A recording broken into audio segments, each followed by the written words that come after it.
Pondok Pesantren Ukhwah Muslimin putra dan putri berpusat di Sulawesi Selatan, tepatnya Perumahan Ertas Madani, Kabupaten Goa, sementara menjalankan pembangunan baik untuk putra maupun putri.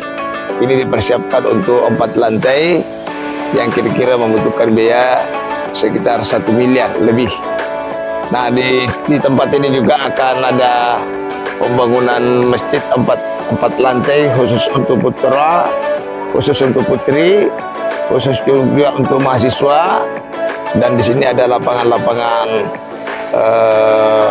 bola, lapangan voli bagi santri-santri putra, dan ada kolam ikan, dan ada supermarket yang ada di dalamnya. Jadi harap bantuan kepada sahabat-sahabat saya agar dapat memberikan partisipasi.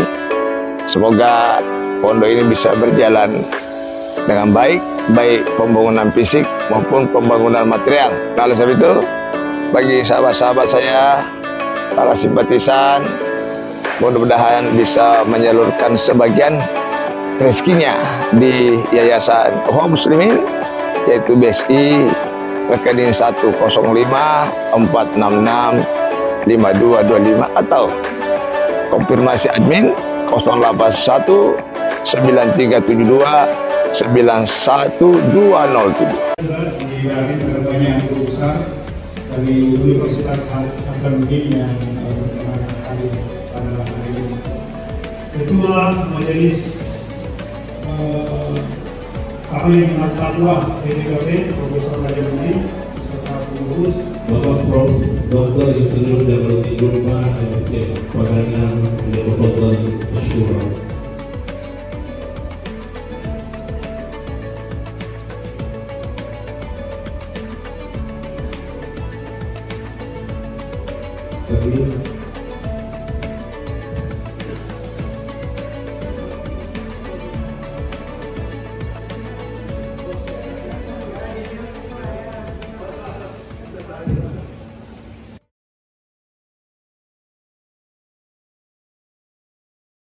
Dan dengan ucapan Bismillahirrahmanirrahim, gerakan Unhas mengkaji dan sholat berjamaah yang dilakukan pada pada bulan April ini, saya nyatakan dibuka dengan resmi. Lebih kurangnya mohon dimaafkan. Billahi taufiq wal hidayah. Wassalamualaikum warahmatullahi wabarakatuh. Waalaikumsalam warahmatullahi wabarakatuh. Jazakallahu khair Bapak Profesor Dr. Insinyur Jamaluddin Jompa, Rektor Universitas Hasanuddin. Selanjutnya kita masuk di acara inti materi gerakan Unhas mengkaji dan sholat berjamaah, metode menghafal Al-Quran dan tadabbur. Insyaallah akan dibawakan oleh Al-Mukarram Dr. Kiai Haji Hasan Basri Abdul Rahman. Falyatafaddal mashkura.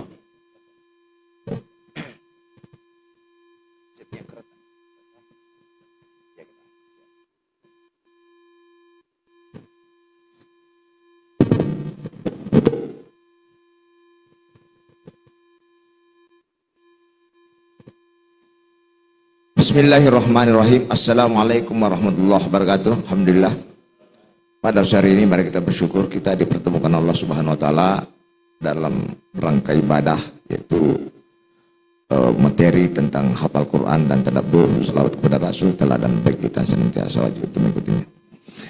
Karena saya waktu kurang lebih 20 menit, saya akan bagi 10 menit untuk menghafal, 10 menit untuk tadabbur. Langsung masuk teknis saja. Jemaah sekalian, dasar untuk menghafal Quran pertama dalam surah Al-Baqarah ya 79, Al-Baqarah 97 dan Al-Baqarah 122. A'udzubillahi minasyaitonir bismillahirrahmanirrahim. Qul man kana du'ali Jibril fa innahu nazzalahu ala qalbi. Jadi Al-Qur'an itu di hati. Di hati itu Al-Qur'an. Itu sebenarnya memang dihafal. Kedua, hak tilawat itu termasuk juga menghafal. Jadi kalau kita diskusi, kita berdebat, kita berhujah, tidak perlu pergi kembali di rumah ambil Quran lagi seperti agama-agama yang lain, tapi kita langsung menyampaikan sesuai dengan hafalan kita. Saya kira dalil-dalil tentang Quran, saya kira saya tidak jelaskan di sini. Manfaatnya saya kira luar biasa. Saya kira tidak ada ucapan yang paling afdal selain Quran, tidak ada ucapan yang menambah pahala selain Quran, tidak ada ucapan yang bisa menggetarkan hati selain Al-Quran. Saya kira itu jelas. Saya tidak uraikan itu, mungkin Ustaz kita telah banyak memberikan. Saya langsung masuk teknis. Jadi metode menghafal Quran itu yang pertama adalah kita membaca 3 kali. Ya, ini metode yang saya coba-coba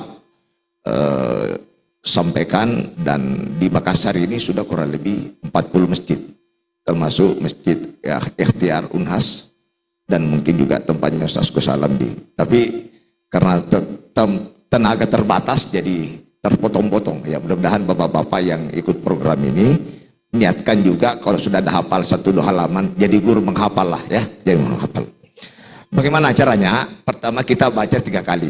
A'udzubillahi minasyaitonirrajim. Bismillahirrahmanirrahim. Alif lam mim. Ini contoh. Dzalikal kitabul la raiba fihi hudal lil muttaqin. Nah, sebaiknya memang menghafal itu nanti sudah lancar sedikit. Tapi kalau masih terbata-bata, salikal kitabu jangan dulu, tadarus dulu ya. Menyangkut bagus tajwidnya belum, enggak, belakang. Menghafal sambil diperbaiki tajwid. Jadi 3 kali. Dzalikal kitabul la raiba fihi hudal lil muttaqin. Dzalikal kitabul la raiba fihi hudal lil muttaqin. Baru dipenggal sesuai kemampuan. Sesuai kemampuan dipenggalnya. Kalau hanya mampu 2 kata saja, dzalikal kitabu. Kalau bisa 4-5 kata, dzalikal kitabul la raiba fihi. Nah, setelah 3 kali dipenggal, dzalikal kitabu, dzalikal kitabu. Kira-kira kalau betul-betul sudah hafal, tutup. Dzalikal kitabu, dzalikal kitabu, dzalikal kitab, la raiba fihi, tutup, la raiba fihi, la raiba fihi, la raiba fihi. Dan jangan disambung sebelum diulangi dan hafal. Dzalikal kitabu la raiba fihi, hudal lil muttaqin, hudal lil muttaqin, hudal lil muttaqin, hudal lil muttaqin, hudal lil muttaqin. Dzalikal kitabu la raiba fihi, hudal lil muttaqin. Nanti saya kirim share metodenya di Ustaz Kusalam, mudah-mudahan bisa di-share di grup-grup yang lain. Itu kira-kira satu metode. Nah, jadi jangan ada pun wakaf-wakafnya nanti dimenyesuaikan saja. Nah, alif lam mim jangan disambung sebelum mulai lagi. Alif lam mim dzalikal kitabul la raiba fihi hudal lil muttaqin alladzina yu'minuna bil ghaibi wa yuqimunas sholata wa mimma razaqnahum yunfiqun. Sambil diperbaiki mahraj. Jangan nanti bagus baru mau menghafal. Kapan selesainya kan? Belajar tahsin itu bukan persoalan pendek, itu butuh waktu tentang lisan. Alladzina yu'minuna bil ghaibi wa yuqimunas sholata wa mimma razaqnahum yunfiqun. 3 kali dipenggal lagi.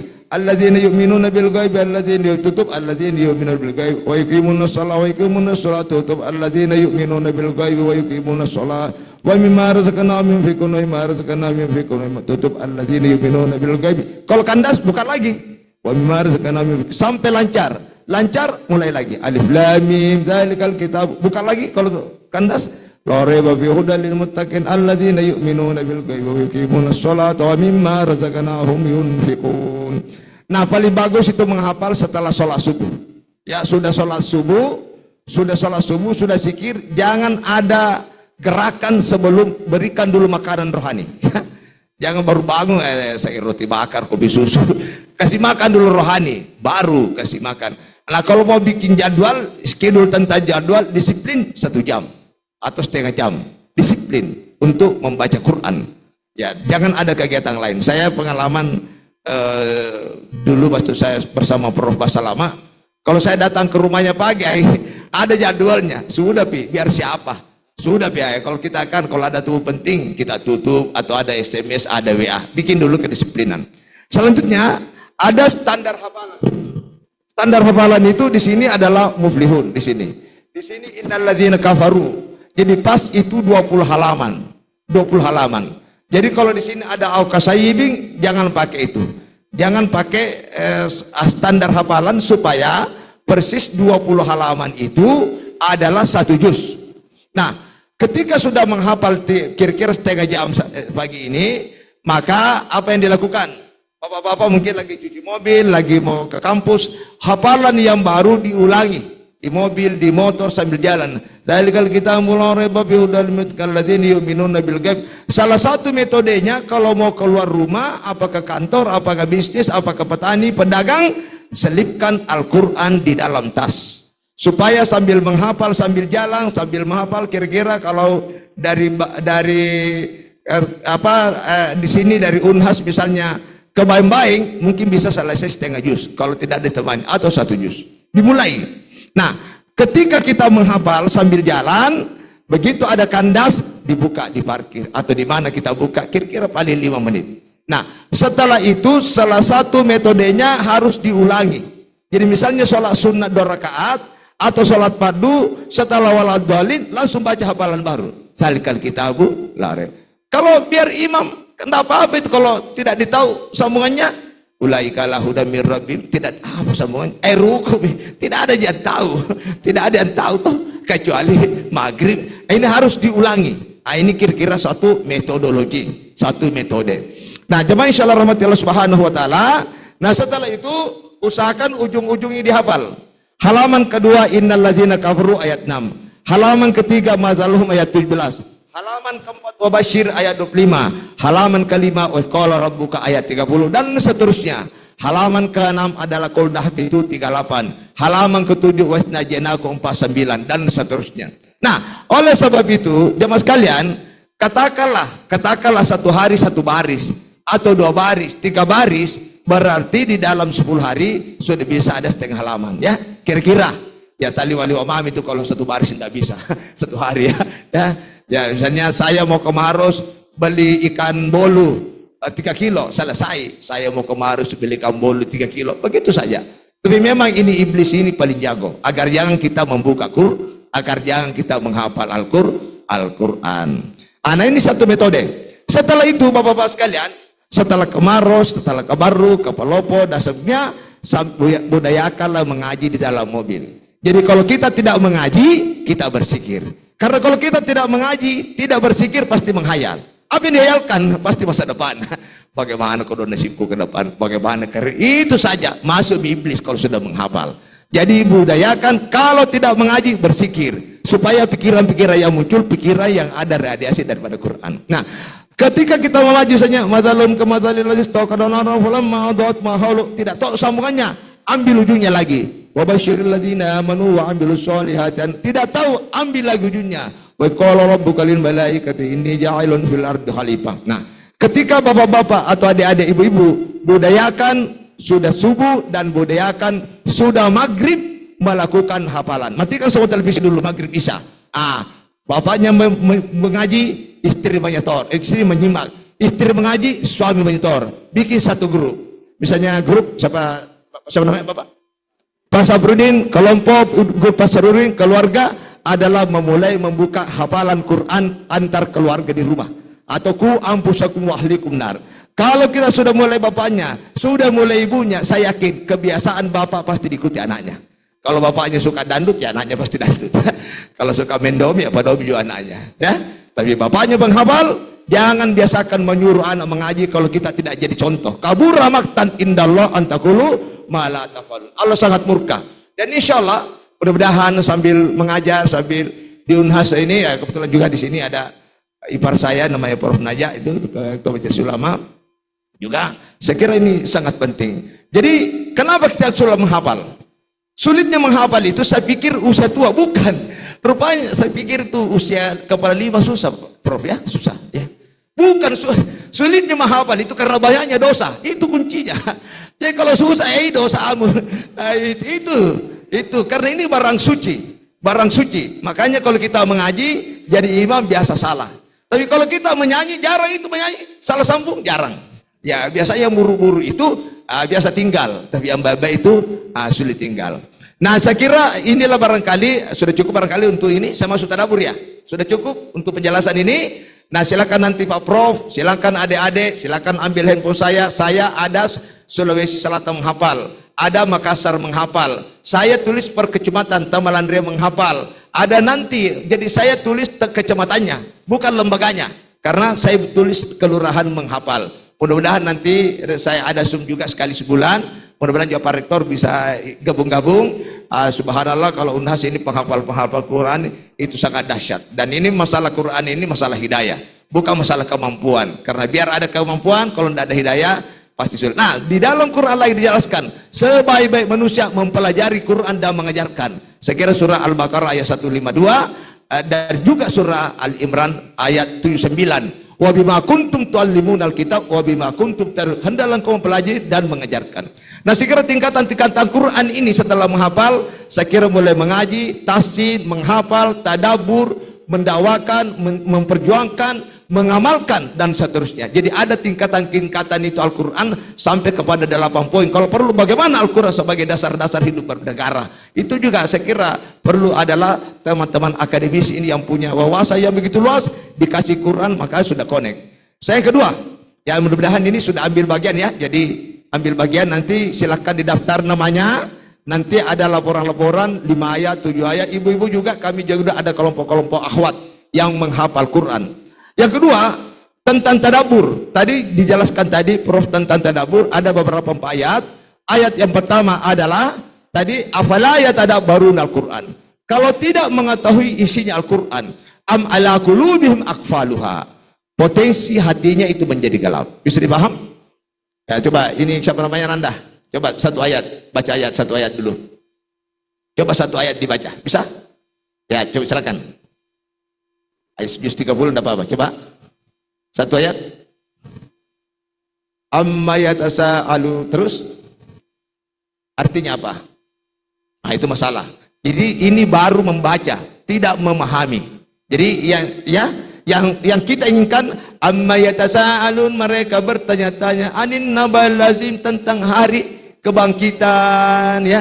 Ya, itu namanya tadabbur. Jadi Al-Quran itu harus wajib dipahami terjemahannya. Di mana logikanya bisa menambah iman, menambah amalan kalau tidak tahu artinya? Ini Al-Quran ini bukan bahasa Makassar, bahasa Indonesia, bahasa Arab. Membaca satu halaman mentadabbur jauh lebih baik daripada 2-3 juz yang kita tidak tadabburnya. Kenapa? Ada efek. Ada efek itu Al-Quran untuk diamalkannya. Jemaah sekalian, saya ada 6 langkah di dalam mentadabbur Al-Quran. Pertama adalah tentang membaca dulu, satu. Yang kedua, menerjemahkan perkata. Contoh misalnya, ayat apa yang sering dikupas Prof? Ayat apa misalnya, satu ayat? Ya ayyuhalladzina amanu ittaqullaha haqqa tuqatih wa la tamutunna illa wa antum muslimun. Ayat berapa itu? Surah berapa? Al-Imran ayat 102. Baik, jadi yang pertama itu adalah membaca, yang kedua adalah mengartikan perkataan. Ya ayyuhalladzina amanu, wahai orang-orang beriman, ittaqullaha haqqa tuqatih, takutlah kepada Allah sebenar-benarnya takut, ya. Wala tamutunna illa wa antum muslimun, dan jangan engkau mati kecuali dalam keadaan Islam. Nah, itu. Jadi diartikan perkata, ya ayyuhalladzina amanu, wahai orang beriman. Itu langkah kedua. Nah, kedalaman tentang alladzina amanu ini butuh namanya ilmu nahwu saraf. Jadi memang untuk mendalami artinya itu butuh sedikit waktu. Nah, saya juga lagi membuka pengkaderan ulama tentang bagaimana ilmu nahwu saraf supaya tahu. Ya ayyuhalladzina amanu. Amanu, data amanu adalah fi'lun madi, kata kerja yang telah. Jadi kata kerja itu amanu, amanu. Jadi yang telah beriman. Dia yang dipanggil oleh di sini adalah amanu. Karena orang yang telah beriman kalau dipanggil pasti action. Tapi kalau mendengarkan perintah tidak dilakukan, dia tidak cocok ayat ini. Cocoknya ya ayuhan nas, wahai manusia. Berpikir kau dulu dari mana kau. Nanti di hijrah baru panggil orang beriman sholat, pasti dilakukan. Panggil orang beriman berjuang, panggil orang beriman dakwah, pasti dilakukan.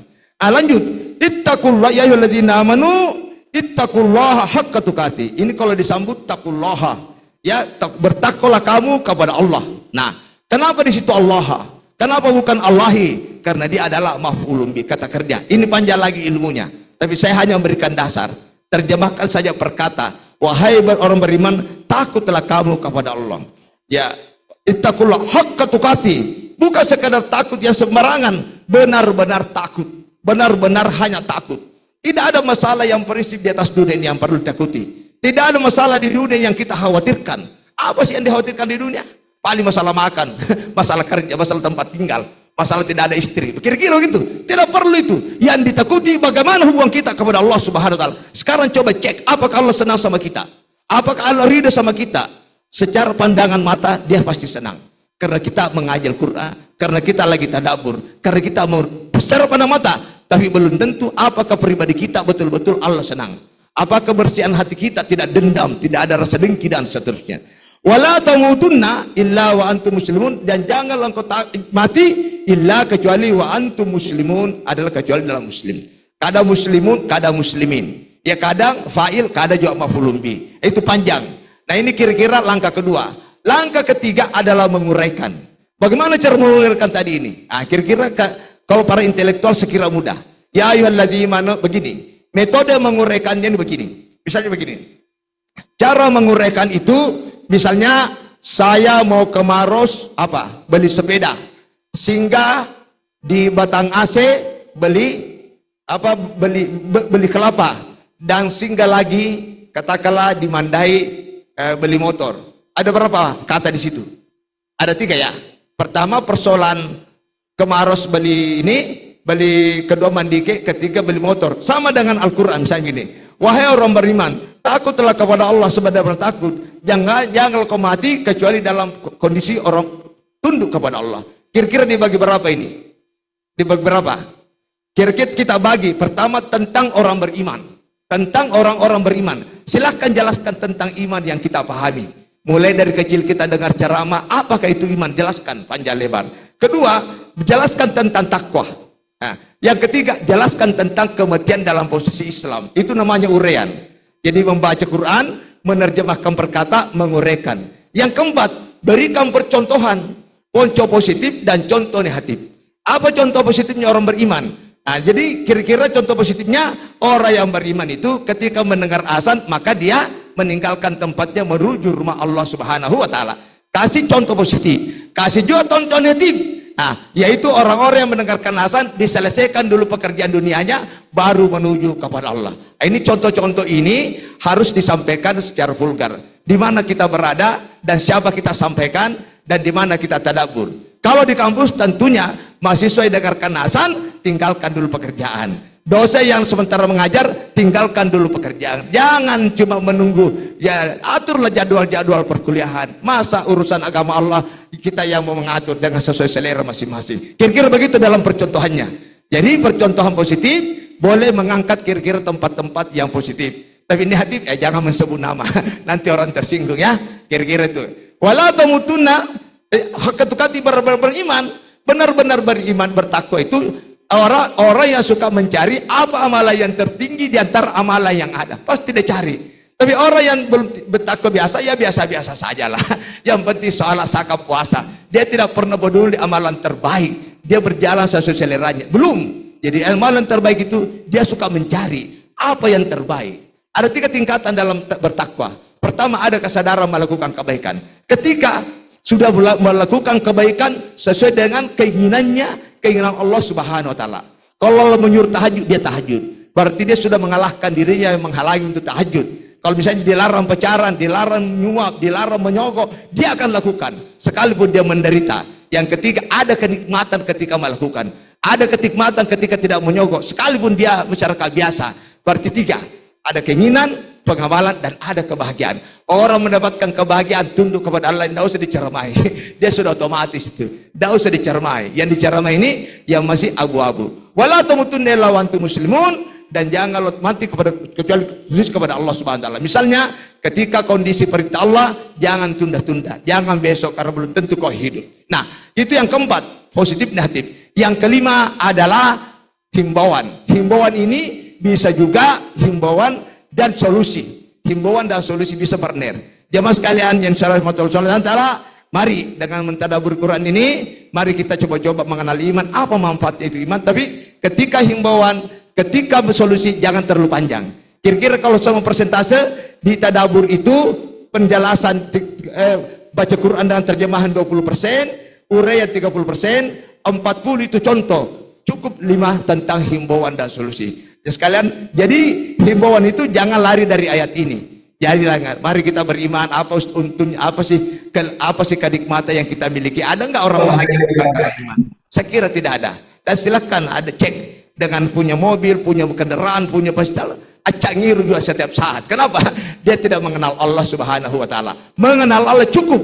Hasbi Allah. Yang kedua, mari kita betul-betul bertakwa mumpung kita masih hidup. Kita berlomba. Ada doktrin Al-Qur'an yaitu berlomba. Wasari'u ila maghfirah. Jadi ayat ini juga kalau panjang waktu untuk menjelaskan, rangkaikan dibalas dengan ayat yang lain. Tadabbur Quran itu yang paling pas untuk menjelaskan adalah Al-Quran dan Al-Quran. Contoh, qad aflahal mu'minun, maka beruntunglah orang beriman, alladzina ma salatihim khasyuun, yang khusyuk dalam salatnya, dan seterusnya.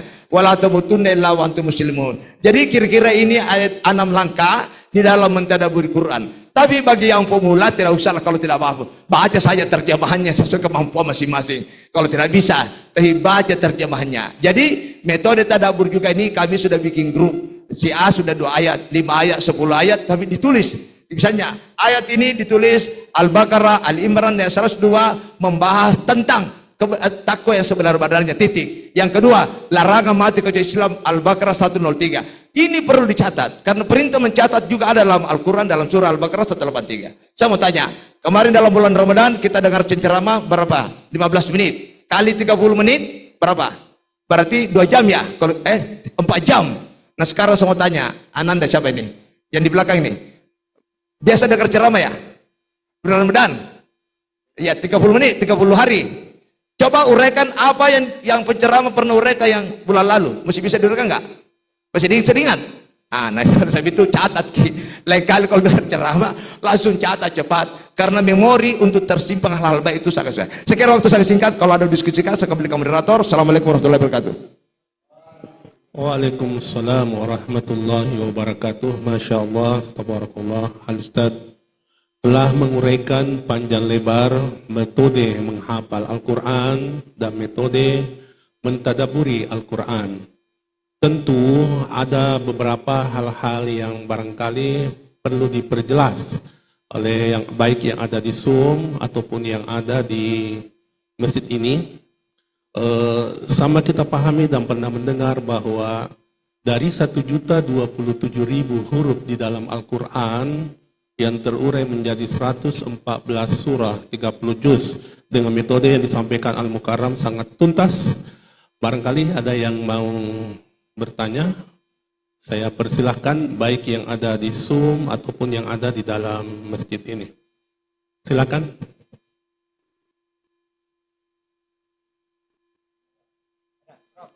Ya.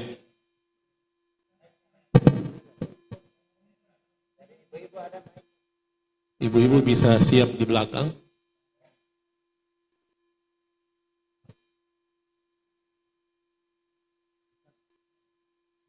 Bisa. Assalamualaikum warahmatullahi wabarakatuh. Kasih banyak Pak Ustaz penjelasannya.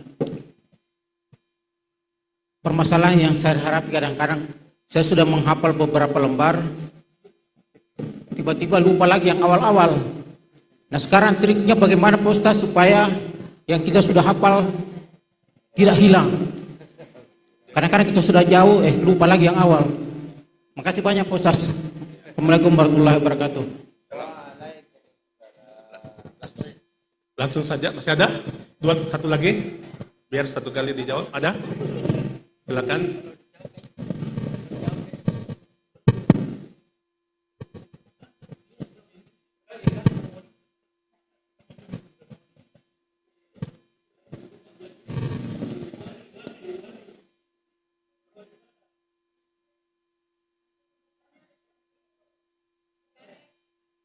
Kalau belum dijawab dulu. Iya, silakan. Ya, jadi ketika kita mulai menghafal, terserah Bapak mau start Ammayata Sa'alun atau mau start juz 30 atau mau start pertengahannya.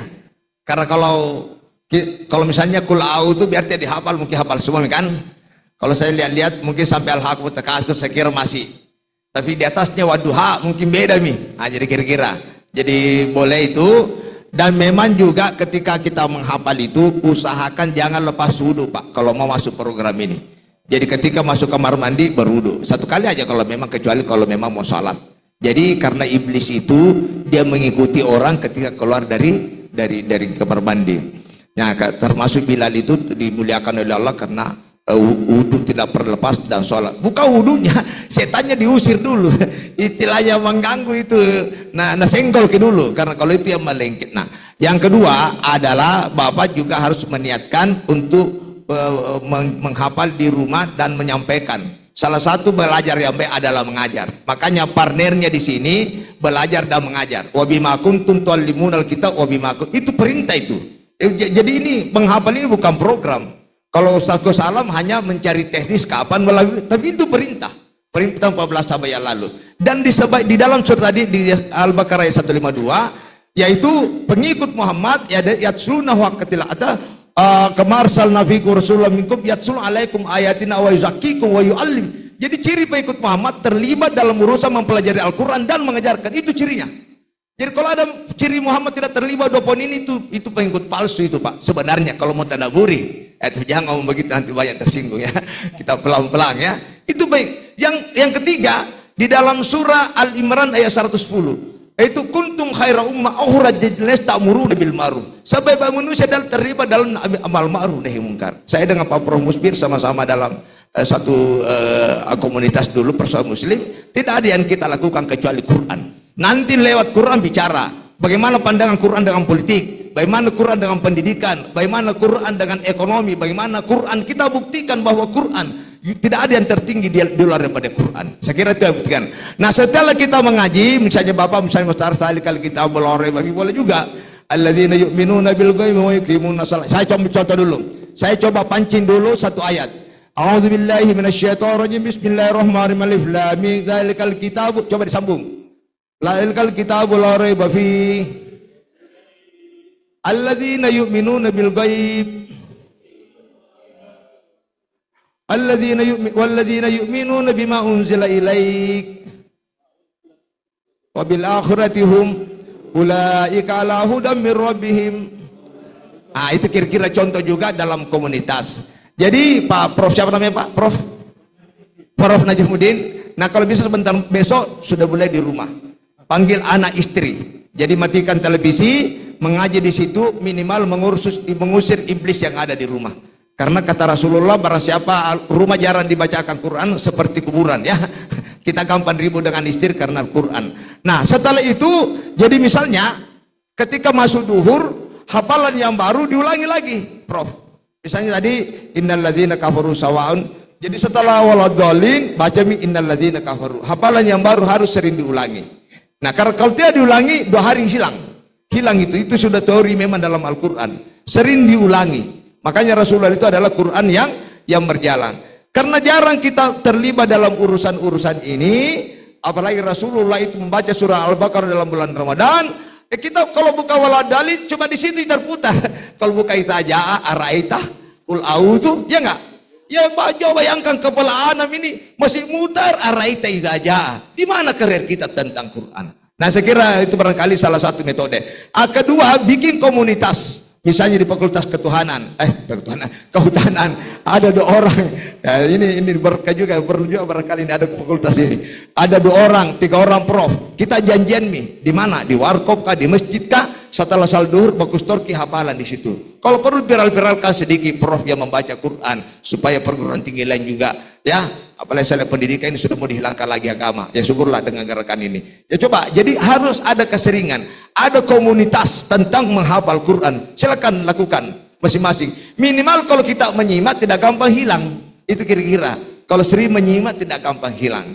Nah saya kira itu barangkali metode supaya tidak lupa menghafal Quran. Atau misalnya sebentar mau sholat maghrib baca memami. Baca memami atau mau sholat tahajud baca memami. Atau juga simbang Quran sambil tahajud ya.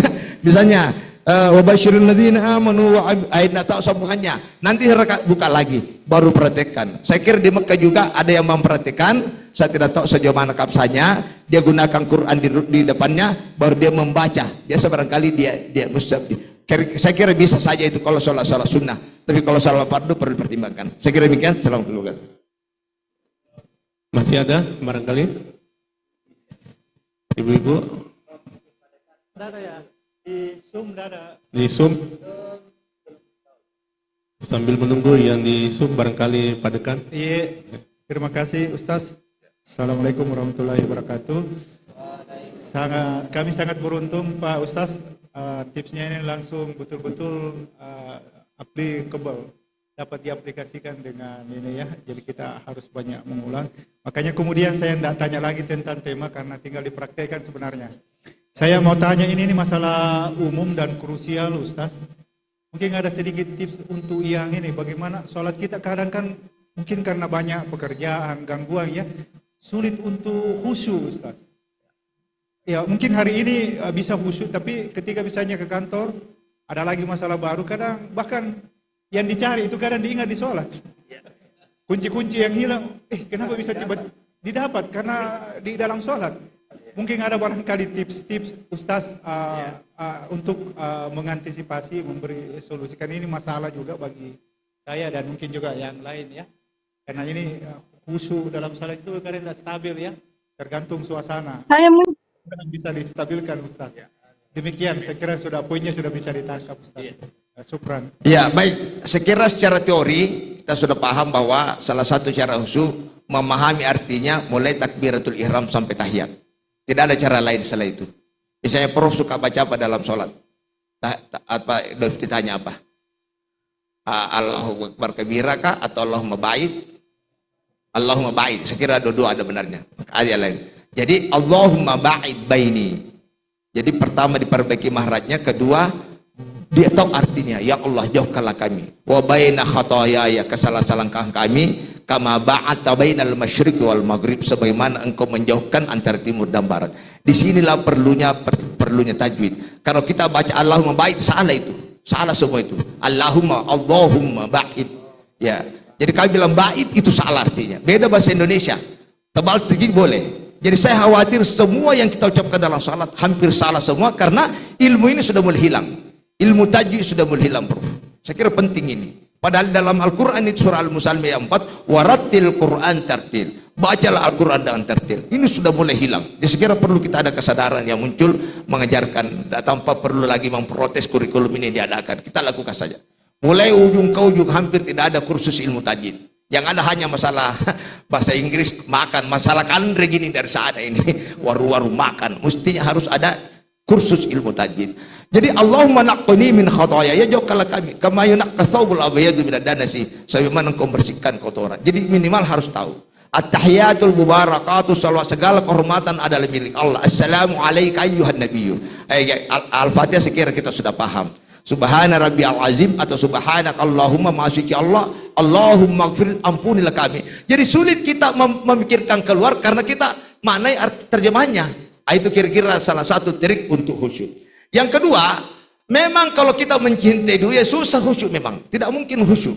Memang dalam Quran, dalam nanti kalau masuk tadabbur surah At-Taubah ayat 24, kul man kana aduwwan li Jibril fa innahu nazal, kul in kana abakum wa banaukum, dan seterusnya, katakanlah bapak-bapakmu, anak-anakmu, istrimu, keluarga-keluargamu, perniagaan yang kau senangi dan dengan tempat tinggal kau cintai, ahabba ilaikum minallah, lebih kau cintai kepada Allah dan Rasulnya, fatarabbasu hatta ya'ti Allah bi amri. Tidak ada teori khusyuk kecuali memang lebih mencintai Allah dari yang lain. Bagaimana mau muncul motor kalau kita cinta Allah?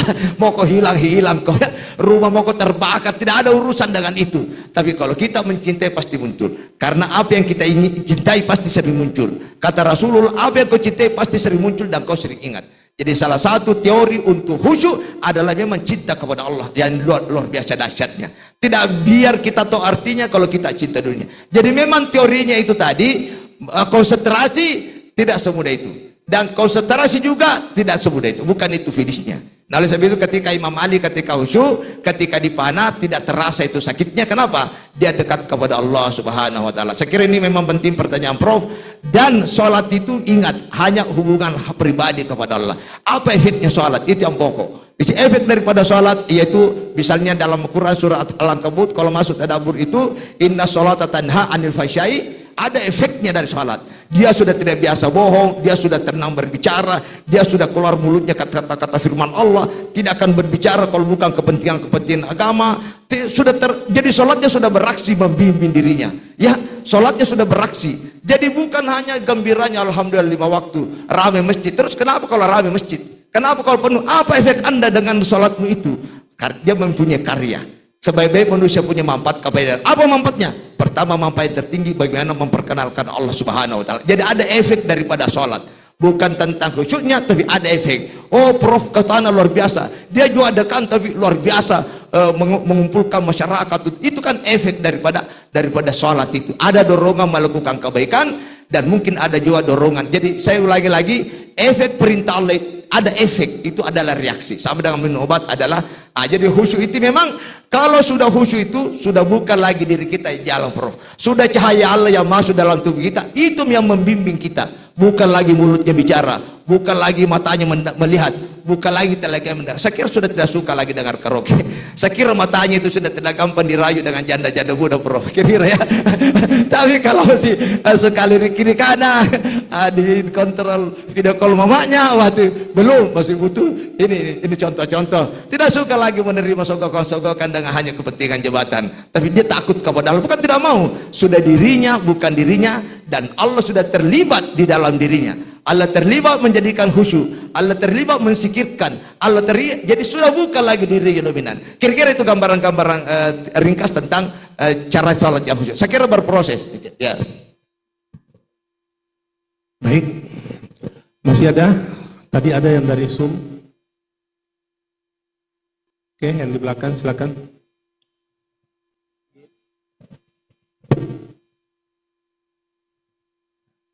Baik, terima kasih atas kesempatannya. Izin bertanya. Nama-nama. Perkenalkan, nama saya Muhammad Riza Fakhraizi dari Fakultas FIB. Izin bertanya, bagaimana cara membagi waktu mahasiswa antara menghafal Al-Quran dengan tugas-tugas atau hafalan-hafalan di kampus, supaya antara menghafal Al-Quran dan hafalan kampus itu bisa seimbang. Terima kasih. Langsung saja barangkali.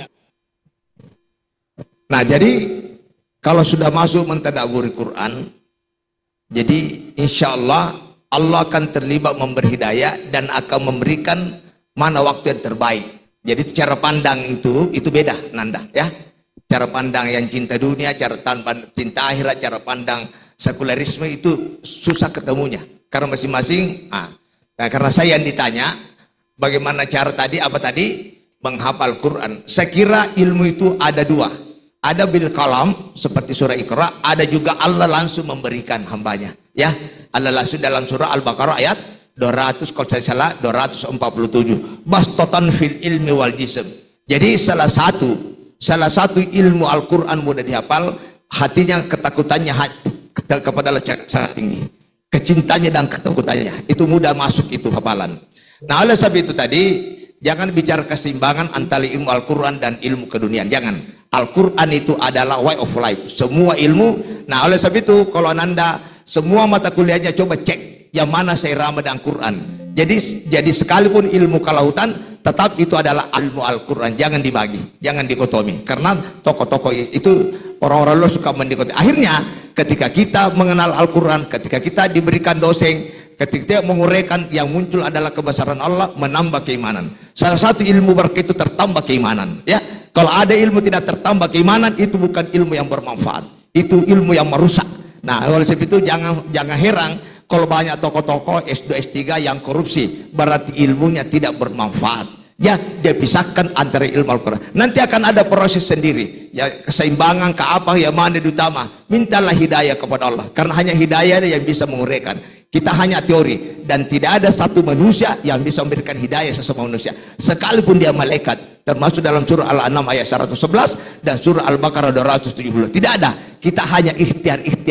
Pak Saleh Sulaiman Gusalam, Pak Pro Musbir hanya ikhtiar kecil. Beliau sudah dapat pahala yang besar tentang mintalah hidayah kepada Allah. Dan format minta hidayah kepada Allah kalau salah 57 kali per hari. Itu otomatis. Karena kalau tidak disebut pasti kehidupan kita jauh daripada Islam. Pertama, ihdinas siratal mustaqim. Kedua, rabbighfirli warhamni wahdini. Mintalah hidayah kepada Allah. Nah, salah satu trik barangkali untuk hidayah ini, banyaklah bergaul orang-orang yang banyak menyebut kalimat-kalimat Allah, Banyaklah menjadikan kawan, minimal ada radiasi, dan kurangi berkawan orang-orang yang kira-kira jarang menyebut Allah, yang kira-kira kalau waktu sholat dia masih bicara. Cari kawan-kawan yang dekat. Untuk salah satu strategi untuk saya kenal beliau, Prof. Bir, mungkin karena satu profesi yang sama. Kalau tidak barangkali susah saya ketemu. Saya kira begitu. Membagi waktu, jangan perkecilkan Al-Quran, karena kapan kecilkan pasti Allah melihat kecil juga kita. Kita katakan Allahu Akbar berarti dia super. Dia super. Alhamdulillah. Saya bisa membaca Quran, bisa kali dua karena Quran, ya. Berarti memang Al-Quran bisa mengajar juga di hadapan profesor tentang Quran. Berarti memang Al-Quran memang dahsyat. Tidak ada satu di atasnya Al-Quran, karena Quran ini bisa menenangkan hati dan way of life. Belum nanti kita masuk dalam takabur. Saya kira tidak ada aktivitas kehidupan velus masuk Islam, karena dia mendapatkan bahwa Al-Quran mempunyai kedahsyatan. Nah, oleh sebab itu sekali saya tambah sedikit, bahwa lewat tadabur itu biasa banyak orang mendapat hidayah lewat tadabur, karena di situ banyak pelanggaran dia tidak tahu. Begitu tadabur keluar, ya Allah, rupanya tidak boleh jabat tangan perempuan, oh rupanya tidak boleh berbohong, oh rupanya tidak boleh kita gonceng tante yang bukan muhrim, yang selama ini biasa-biasa saja.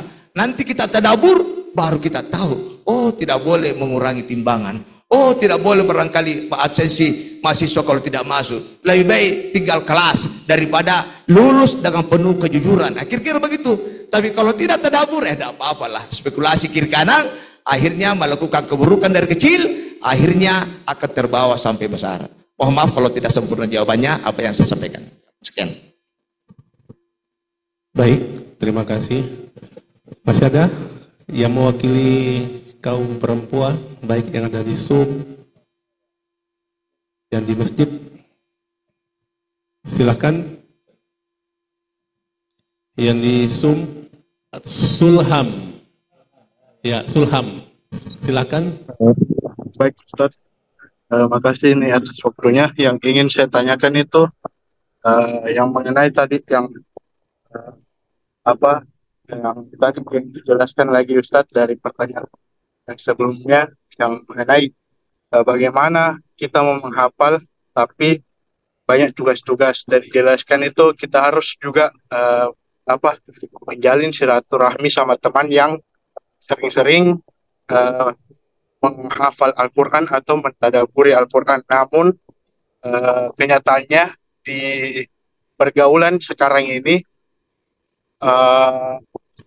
orang yang tanda kutip sering kayak bersosialisasi untuk baca Al-Quran atau apa, dikucilkan oleh teman-teman yang dibilang kayak kata-katanya itu soalim atau bagaimana cara kita menanggapinya, dan bagaimana kita untuk bisa mengajak orang-orang itu tanpa harus dibilang kayak itu tanda kutip soalim, kenapa kok ngajak-ngajak gitu, Ustaz, kalau dari saya.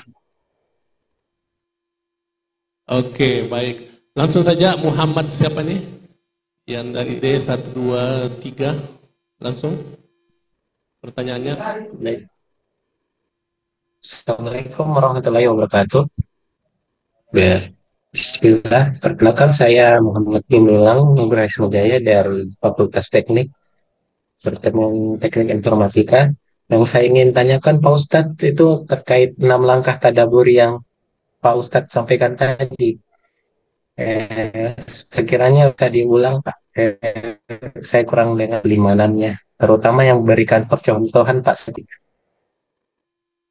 Oke, baik. Dari dua penanya pada Ustadz dipersilakan. Ya, dari belakang dulu itu surah Muhammad ayat 24. A'udzubillahi minasyaitonir rajim. Bismillahirrahmanirrahim. Afala yatadabbaruna al-Qur'an. Kalau tidak mentadabbur Quran, am ala qulubihim aqfaluha. Kemungkinan hatinya gelap. Bukan hati yang ya jadi kalau misalnya malas masjid, malas yang suka tadi bilangi sok alim, kemungkinan sudah gelap itu hatinya. Ya itu. Jadi am ala qulubihim jadi gelap. Maksudnya semangat dalam melakukan ibadah gelap. Tidak ada. Jadi salah satu musibah yang terbesar dalam kehidupan Pak, semangat dalam melakukan ibadah. Itu musibah yang paling besar. Kalau masalah krisis yang biasa lah itu. Oke? Bisa dipaham? Yang kedua, afala yatadabbaruna al-Qur'an, dalam surah An-Nisa ayat 82 kalau tidak salah, walau kana min indi ghairillahi lawajadu fi ikhtilafan katsira. Kalau kau tidak mentadaburi Quran, kemungkinan manusia itu pecah, berselisih, bertengkar, perang, sekiranya bukan Al-Quran dari Allah. Misalnya di Unhas ini sekira banyak suku, ya, banyak suku. Ada mungkin dari Takala, dia Deponto, Sinjai, ada NTT, NTB. Kenapa kalau ketemu di masjid kayak dia bersaudara?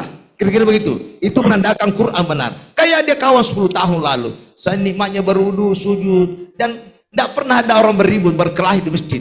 Biasanya berkelahi di parkir, di posko, di mana, di pasar. Itu kira-kira menandakan ya tadabburul Al-Quran. Jadi ketadabur Quran ini adalah bisa membersihkan hati. Jadi kalau 1 tahun tidak tadabur, saya sudah ragu itu. Saya sudah ragu. Kemungkinan ucapan yang keluar, ucapan yang sudah bukan jalan Allah. Yang kedua tadi pertanyaan dikatakan sok alim. Nah ini memang satu ujian orang-orang yang berjalan di atas jalan yang benar, biasa memang diintimidasi. Zaman Nabi tidak ada itu yang mulus perjalannya. Syukur-syukur kau sok alim, kalau mau dibunuh, itu rata-rata para nabi itu mau dibunuh, ya. Dan itu adalah ujiannya. Sejauh mana adinda bertahan, apakah larut atau tidak tahan sehingga kembali kepada kondisi-kondisi jahiliyah. Di sini tadaburnya dalam surah Ibrahim ayat 3, A'udzubillahi minasyaitonir bismillahirrahmanirrahim. Alladzina yastahibuna al-hayata dunya 'alal akhirah. Orang-orang yang lebih mencintai dunia daripada akhirat, yang lebih banyak waktunya dunia dari akhirat, yang lebih banyak planningnya dunia akhirat, yang dijadikan akhirat sisa-sisa waktu. Maka Allah mengatakan di sini tambah yang kedua, wa yasudduna sabilillah, yang suka menghalangi manusia di jalan Allah. Ada kebaikan, ada pengajian, dia suka menunda-nunda, dia suka giring kepada anda, perlulah itu ngapain. Coba bayangkan ya, ya kita ini mayoritas muslim, yang hadir di masjid mungkin seberapa, tapi kalau karaoke atau dalale mungkin jauh lebih banyak. Yang terakhir adalah wa yasudduna sabilillah wa yabghuna wajah, yang suka mengarahkan orang ke bengkokan. Allah mengatakan ulaika fi dhalali, itulah orang sesat. Jadi kesesatan itu buka Al-Quran. Jangan menguraikan sesuatu definisi kesesatan keseliman kalau bukan Quran. Apalagi cari definisi di kamus. Jangan. Itulah sesat sejauh-jauhnya. Saya kira Ananda tadi yang itu bagus itu kalau ada yang ketaik. Karena ada evaluasi. Sejauh mana bisa bertahan. Jadi jangan suka mencari satu amalan yang orang senang. Atau jangan menjadikan Al-Quran ini maunya masyarakat. Al-Quran. Masyarakat harus tunduk kepada Quran. Jangan mentadaburi sesuatu bagaimana mengikuti selera masyarakat. Hancurnya peradaban itu kalau Al-Quran beradaptasi dengan maunya manusia. Dan maunya manusia dalam tadabur dalam surah Al-An'am ayat 100 surah Al-An'am 116 Allah menjelaskan di situ, yaitu a'udzubillahi minasyaitonir bismillahirrahmanirrahim. Allah menjelaskan kalau engkau mengikuti kebanyakan manusia di muka bumi ini, maka pasti engkau tersesat di jalan Allah Subhanahu wa taala. Wa in tuti aktsara man fil ardi yudilluka an sabilillah. Jika engkau mengikuti kebanyakan pandangan manusia, pasti kau tersesat. Dan di dalil yang lain dalam surah Al-Baqarah ayat 249, maka kami fiatin qalila galat. Memang sedikit sekali orang yang berakal, sedikit sekali orang dapat pengertian. Saya kira Al-Quran sudah menjelaskan sebenarnya. Nah, mudah-mudahan adinda tadi bahagian kelompok yang kecil. Tapi saya yakin bertahanlah dengan ilmu yang ada, iman yang ada, pasti Allah akan mempertemukan seide. Perampok ketemu perampok, pesina ketemu pesina, koruptor ketemu koruptor itu kalau tidak ketemu samanya gelisah juga, rindu juga ketemu. Orang beriman, orang yang tadabur, pasti juga Allah kirimkan kerinduan untuk bertemu. Saya kira demikian. Terima kasih. Dari uraian Bapak Al-Mukarram tadi, mulai dari metode membaca Al-Quran dan mentadaburi Al-Quran, ada beberapa hal yang bisa kita garis bawahi. Yang pertama, karena Al-Quran adalah mujizat Rasulullah, oleh karenanya Al-Quran akan bisa kita dapatkan berkahnya sekiranya kita memiliki wudu. Semakin kita pahami ilmunya untuk mendalami Al-Quran, maka semakin kelihatan mutiara-mutiara yang ada di dalam Al-Quran. Ilmunya apa? Yang disampaikan tadi, yang pertama ada nahu, ilmu nahu, yang bagaimana bisa kita memberi baris, mengetahui kenapa dibaca bismi, kenapa dibaca alhamdulillah dan lain sebagainya. Kemudian ada namanya ilmu saraf. Ilmu saraf adalah grammarnya, bagaimana bentuk sekarang lampau atau perintah. Terus ada yang namanya balagah, arudi, mantik. Jadi dari metode menghafal Al-Quran, selain daripada tajwid, makharijul huruf, juga ada metode yaitu minimal kita membaca 3 kali berturut-turut. Ada satu filosofi yaitu Ibnu Hajar belajar dari batu. Air hujan yang selalu menetes ke batu, maka batu itu akan bocor. Demikian pula kalau selalu kita membaca. Kemudian mentadaburi Al-Quran, yaitu kita kembali daripada keseriusan kita untuk terus belajar dan belajar. Tentu belajar butuh yang namanya guru, butuh tempat, butuh pelatihan dan lain sebagainya. Jazakallahu khair Ustaz, mudah-mudahan kita semua menjadi ahli Quran. Satu menit terakhir. Oh ya, sebelum saya akhiri, mungkin ada yang disampaikan Al-Mukarram, falyatafaddal mashkur. Ya, jadi siapa tahu ada yang berminat untuk metode ini, karena memang ilmu ini tidak bisa 1 jam, 2 jam, memang sampai mati. Bisa dicatat handphone saya 0813 420 86860. Saya ulangi 0813 420 86860, dan kami sudah bikin grup Sulsel menghafal, Makassar menghafal, Ahwat menghafal, bahkan nama Kerapucini menghafal ada. Jadi bapak-bapak, ibu-ibu yang domisili di mana berada, tolong kalau mau berminat kontak di admin kami. Nanti kita akan berikan satu tema apa lagi. Mudah-mudahan kita bisa menghafal program ini sekalipun kita tidak ketemu. Kita gunakan media, dan ingat kalau bisa niatkan supaya anaknya semua penghafal Quran. Metode ini biar tidak usah mondok, dengan adanya keseriusan, insya Allah. Jadi ketika ketemu anak, store hafalan. Ketika ketemu emaknya, store hafalan. Saya biasa janji-janji uang juga. Ya, biasa ku gerta-gerta emaknya kalau tidak mau menghafal, ku kurangi belanjanya, ya gerta-gertanya. Jadi kita mainkan. Saya tersyukuran Prof atas kesempatan yang kepada semua berkah. Akhirul kalam, Faizazam tafadhal. Assalamualaikum warahmatullahi wabarakatuh. Waalaikumsalam warahmatullahi wabarakatuh. Saya ulangi nomornya Al-Mukarram. Barangkali nanti ada grup Unhas menghafal.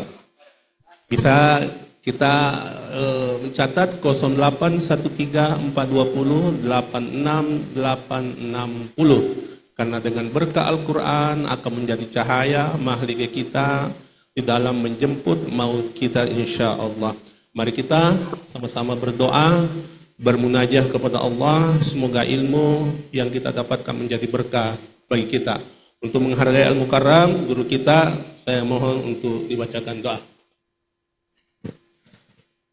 Amin. A'udzubillahi minasyaitonir Bismillahirrahmanirrahim. Allahumma shalli ala Muhammad sallallahu alaihi wa ali Muhammad. Allahumma rabbana taqabbal minna innaka antas samiul alim wa tub alaina innaka antat tawwabur rahim. Rabbi zidna ilma warzuqna fahma. Ya Allah, turunkanlah rahmat berkahmu di tempatmu ini ya Allah. Jadikanlah hamba-hambamu yang duduk di tempat ini, yang bermunajat, yang bermajelis, mudahkanlah untuk menghafal firman-Mu ya Allah. Ya Allah, ampunilah dosa-dosa kami. Kalau dosa-dosa kami sulit menghafal, maka kami memohon ampunan ya Allah.